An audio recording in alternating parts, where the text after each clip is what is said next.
The topic of the video is brainstorming and how to make full use of this creative tool. One thing I've noticed happening is that during my most creative phases, I have dreams where I'm walking along and I find money in the gutters. I'm just walk along and street after street I find gold rings and $100 bills and what this causes me to reflect upon is what it's like to be surprised by discovering new ideas, by discovering new insight about the art that I'm working on. And these discoveries, making these discoveries is one of the great joys of working creatively. When artists are talked about as being explorers, as being just as much discoverers as people who hope to go to Mars, as people who make their way out to the North Pole, as scientists who are looking, to find the Higgs boson particle. How are artists discoverers? How are they explorers? We're just sitting at our desk typing. We're exploring in a very different way, but it is just we are just as much making it more likely that we will run across things that have not been run across yet. We will discover things that have been there the whole time, but are just waiting to be uncovered and enjoyed once they are found. Invention and innovation comes about because of necessity. So where there is a need, a new invention, humans will make a new invention for it. And if we create a necessity, if we create a creative vacuum, if we're basically working along the lines where there's no need for new ideas, where there's no need for new insight or new discoveries or a fresh way of looking at our realities, then it won't happen. But if we put ourselves in that spot where we feel like we need some new insight, and it'll happen. There's so much in reality that consciously we don't tap into, because as creatures of survival we don't need to, but we do find great rewards from tapping into that overlooked reality. Do you want to live a life? Do you want to live in a reality that is full of mystery and full of the possibility of great new discoveries and full of fascinating new views and mysteries solved? You can, and it is through creative work that you can. It is a form of an enlightenment where you can make it part of your frame of mind, to where you are open to making those discoveries, turning that rock and finding the precious metal underneath it. This is a circumstance we can't just decide to have happen. We can't walk down the street and just decide to find money there on the street, and we can't decide to be surprised by great new ideas and great new artistic discoveries. But the way that what we can do to make it much more likely for this situation to happen is by brainstorming. The reason we brainstorm is we want to make it more likely that we will be surprised by new ideas. As an overgeneralization, I can say that most other activities have to do with us working with what we already know, have us working with information that we already have. When we brainstorm, what we're doing is it's the creative vacuum. We are trying to leave ourselves receptive for things that we haven't thought of, for things that we don't know yet. First, I'll describe brainstorming as the times that I've had it taught to me. This is basically how it goes. Like, say, for a 15-minute block, you sit down and you just start writing, and consciously what you're doing is just to make sure that that pen keeps moving and you keep writing, and the first thing that you think of you write down,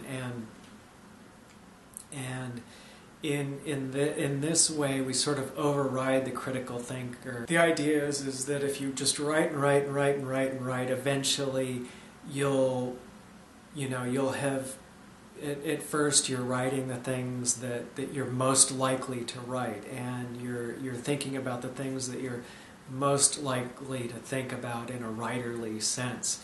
But after a while, after you've done that enough, then you move on from there, and then you start writing about things that you never would have gotten around to about writing about, and you'll start thinking of the writer space as a place where you can think about and work out ideas that never occurred to you before. So through brainstorming, we move past all the typicalness of early stages of writing and gradually make our way into new territory. You can choose to brainstorm with different focus. You can have, during a brainstorming session, you could focus exclusively on keeping the pen moving, so that it's sort of like a musician playing scales. It's just a matter of making writing that much more second nature to you, where it's that much more connected to your innermost thoughts, that what happens naturally in your imagination and in your mind is also happening on the page. You could have the focus to be on writing things that you've never written or never thought before. So no matter how absurd the words may be, as long as if you don't write about the weather because you wrote about the weather yesterday, don't write about anyone you know, so you end up you kind of force yourself into new territory, where the rule is that if you've written it before, you can't write it during a brainstorming session. Even if it doesn't make any sense, it has to be something you've never written before. The nature of human experience is that for everything we know, that's only a small percentage of things we don't know we know. So in brainstorming, we can have new realizations about our own lives, and we can be thrilled by these discoveries of things that we already knew but didn't know on a conscious level. So this is very much like venturing into new territory, into unknown land, even though we're still... It's a very strange phenomena to be a human and all of a sudden rediscover life and rediscover that 90% of life that we weren't consciously experiencing. When a comedian says something that's so funny and it's like, oh, why didn't, once they say whatever observation they make, it's like, why, it's such an obvious observation. It was staring me right in the face. And really great comedians can do this time and time again.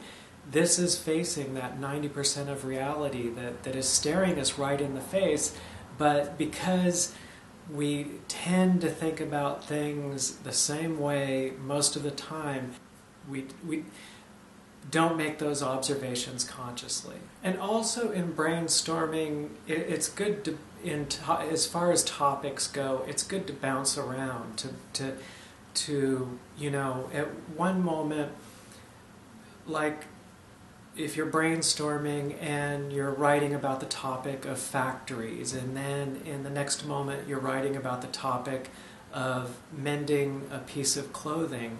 And because you're bouncing around, you can make a new association. Usually when people are thinking about and talking about factories, They're not thinking and talking about mending clothing.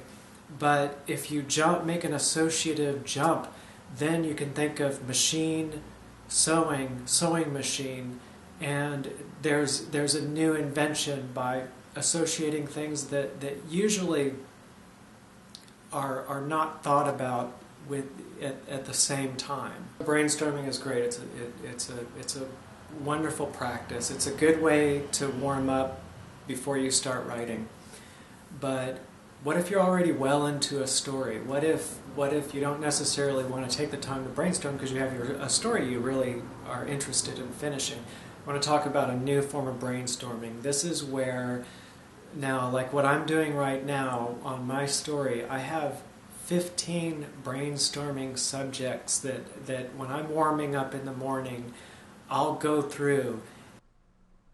Here's how I've set it up. Now, every morning, I spend usually no more than 15 minutes running through these, and I'm using Keynote NF.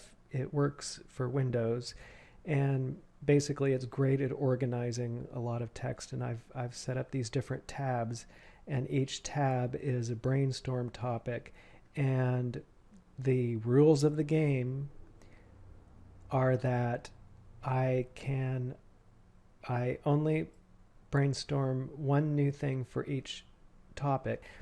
In the world I'm creating, these are different character, there's like the underworld, the strange occupations, night monsters. This is like character traits for just general characters.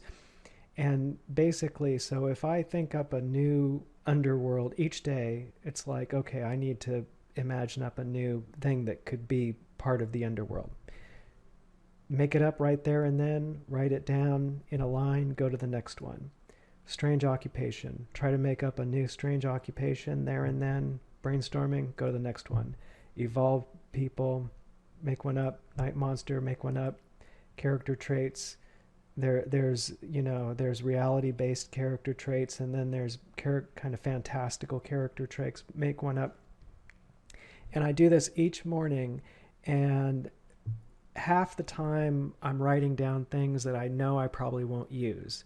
This is where I, first of all, turn off the critic, and then I spend very little amount of time, but I try to create something brand new each day, run through it, and basically what I'm doing, it's kind of like building up a great resource so that when I am writing, I don't need to get stumped on how I'm going to describe the scenery and the characters.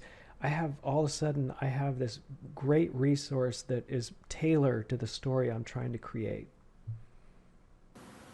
There's one thing that happens with our mind that if we're thinking about one thing, after a while we begin to think about it the same way. But if we think about that one thing after 24 hours, there's a refresh that happens. There's more likeliness for us to see it in a new light. There's more likeliness for us to think about it in a new way.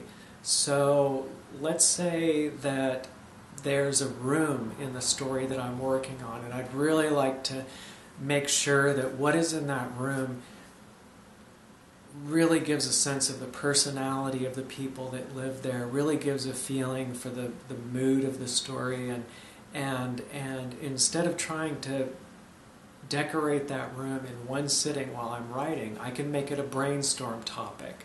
So each morning I try to think of one new thing to put in that room, and I don't go back and read what I've written. And this is not where you're sitting trying to write nonstop. This is where you open up the document, and it could be the title of your story, and you have to think of a title and try to make it different and don't look at what you've written before, and try to make it different from what you've written before, and just say, okay, I've thought of a couple of good ones, but I'm going to think of a brand new one. Try to make it very different.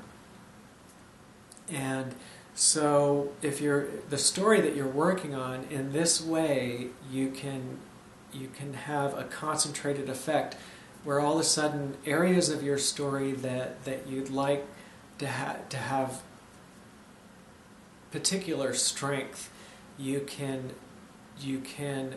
get enough accumulated information where you can pick out those choicest pieces. You can take the cream off the top. When you have 20 titles to choose from, the likeliness is that 3 of those are really great titles. Let's say that you have a character and you want this character to be extra compelling. It might be the hero of the story, and your hero could have great characteristics, but you still feel like the hero is not unique enough, not compelling enough, not going to evoke enough interest from your reader. Well, you can make your character, make that a brainstorm topic, and each morning think of a new character trait for that character, and don't worry about if it's not quite the way you wanted to think about the character. This is a place where you can entertain things that you already know are probably not going to work. If there's any minute amount that there might be something there that you can work with that will be useful, go ahead and write it down. And so all of a sudden you'll have, at the end of a month, you'll have 30 new character traits that you can consider and think about. And also, as you're writing your story, if you have your brainstorm topics that you spend a total of 15 minutes going through each morning, as you continue working on that story, then when it gets time to harvest all of that brainstorm information, you're going to pick out all these wonderful gems that you can add to your story that are going to work so much better than if you had sat down and tried to come up with the most amazing character in just one sitting. Another unusual thing about being a human is that on a very subtle level, we are very different from day to day. So if you do this only once each day, it's a lot like a different person doing that task each day, because who you were last week is a lot different in terms of what kind of creative choices you'll make and things that you'll come up with creatively is going to change a lot. And so it allows you, it's sort of like bringing in a team of people to work on this one particular part of your story. Now, I remember hearing an interview, a photographer being interviewed, and I wish I had gotten the name down, and I wish I had gotten all the facts down. I didn't. It was a couple of years ago. But what the photographer would do, and I think many photographers do this, is where to get that really amazing photograph, actually what they're doing is they're taking like 300 photographs and choosing the best one. So you look at if you look at an amazing photographer of New York from the 1940s, taking all these strange, lurid New York photos, and then you realize, well, we're only seeing the most choice photos.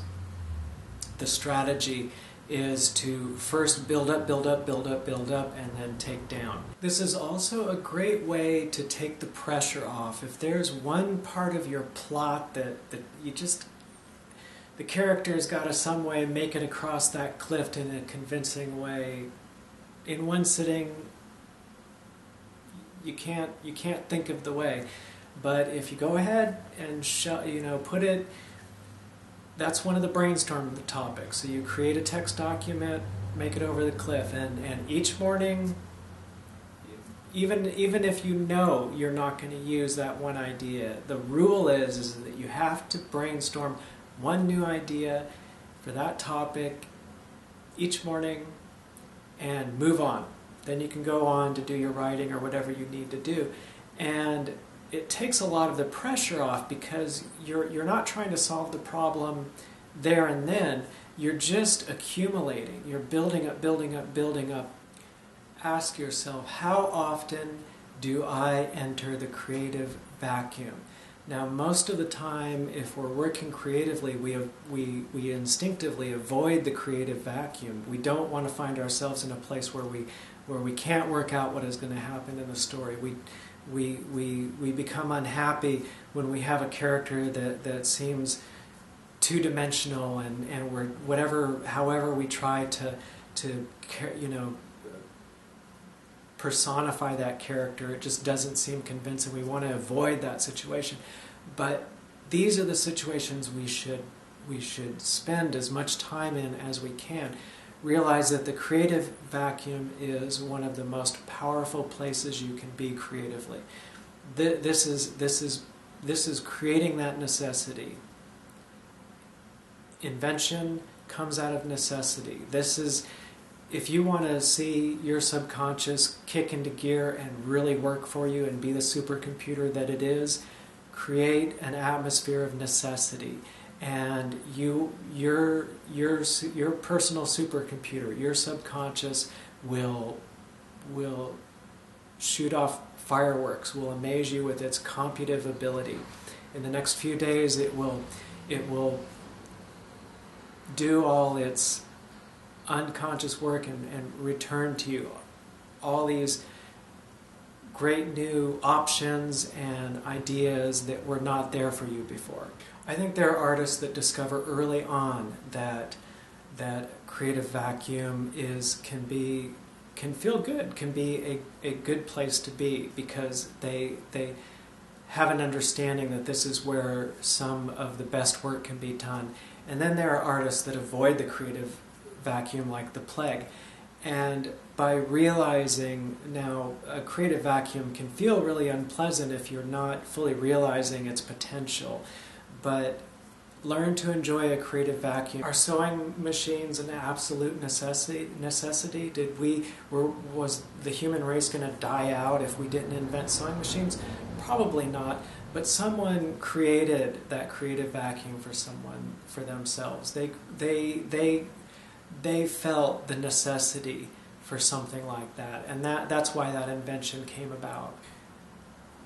Whenever I hear about a writer describing that they hit a wall, I really feel like they should reframe that. They're not hitting a wall; they're entering a creative vacuum. And as far as instead of like, oh, woe is me, it can be so hard to write.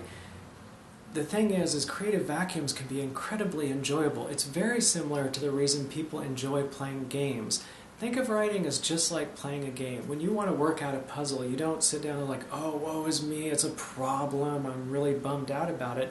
You're excited about that feeling of necessity because it evokes in you all your powers of mind and perception.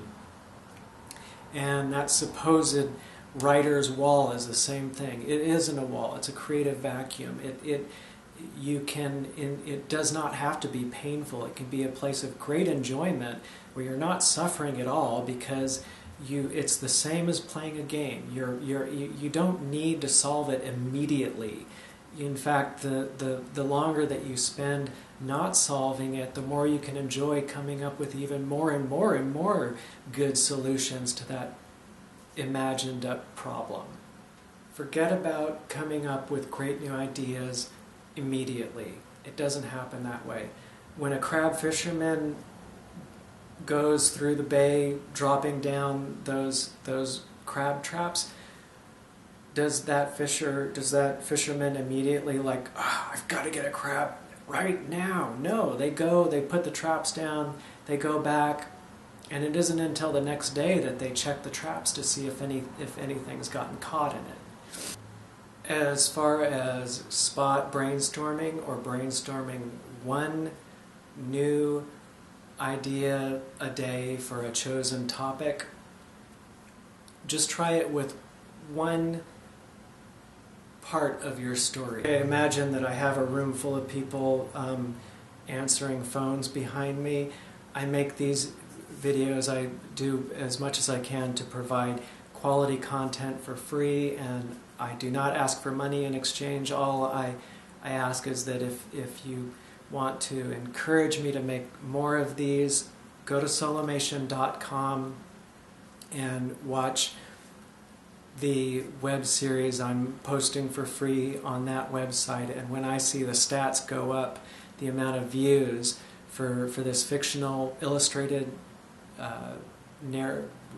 audio read story I'm working on, it gets me really excited to put up more of these tutorials. And also, please hit the like button, leave a comment, and subscribe. I hope your writing goes great, and have a good day.